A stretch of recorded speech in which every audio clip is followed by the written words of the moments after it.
Okay, today we are looking at parallel structure, also known as parallelism. Parallel structure, I have said many times, is my favourite topic.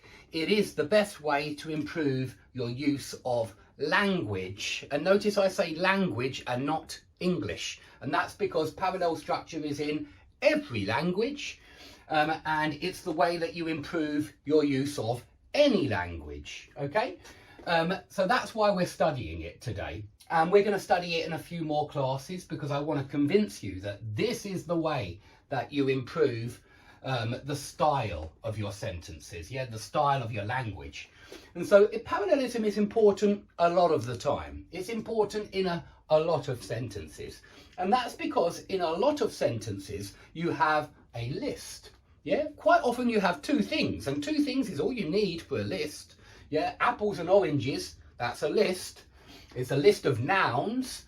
And that's the point with parallel structure, that when you make a list, everything in the list must be comparable. You must be able to compare everything in the list, because really you are making a comparison anytime you list things.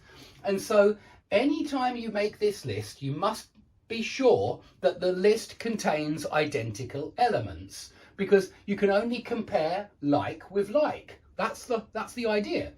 And anytime you make a comparison, you don't only make comparisons with lists, you also make comparisons with the word than. And so anytime you have the word than, more X than Y, you are making a comparison, bigger than, smaller than, or as big as small as. They're comparisons, and so parallel structure is very important there too. And this means that parallel structure is important in most sentences. That's what it means, because most sentences have a list of two things at least, somewhere. It's also important with correlative conjunctions, and here's a list of correlative conjunctions. And that's, there aren't many more than that. There are some more that I haven't included simply because I don't remember them, but these are the most important ones. And anytime you're using a correlative conjunction, you're making a comparison between X and Y, okay? And anytime you're using a fanboys conjunction, you're also making a comparison. So I've put lists with fanboys, but quite often lists don't have a fanboys and they still need parallel structure. And fanboys, whatever is on both sides of the correlative conjunction must be equal. And sorry, coordinating conjunction they are. They are coordinating conjunctions, which mean they join equal elements. And that's why parallel structure is important with fanboys as well. So I hope that's persuaded you that parallel structure is important all the time almost. You need to be using it or thinking about it quite often, quite a lot. Now, let's have a look at some examples. Here are 18 sentences which are not written in parallel structure. They still look correct because non-parallel sentences don't really look incorrect, but they don't sound as beautiful as they could and should, okay? And that's the point, that we're trying to make sentences more beautiful, more concise, clearer, basically.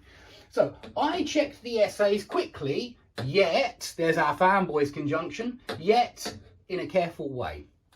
And of course, this is, if we're doing parts of speech, quickly is an adverb, and in a careful way is a prepositional phrase. It begins with a preposition. Anything beginning with a preposition, I call a prepositional phrase. On Tuesdays, in a careful way, with my friend, with trembling hands, they are prepositional phrases. And so what I'm saying is, use two prepositional phrases here, or two adverbs, but don't mix them up because it doesn't sound as good. You can say quickly yet carefully, and that's parallel, because we've got adverb yet adverb, and I think that sounds best. I check the essays quickly yet carefully. Or I check the essays in a quick and careful way, and that would be in a quick adjective yet careful adjective way. That would also be parallel.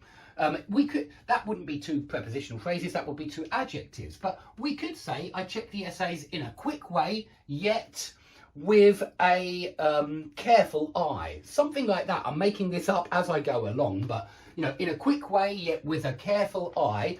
That still sounds good because we've got in a quick way, yet with a careful eye.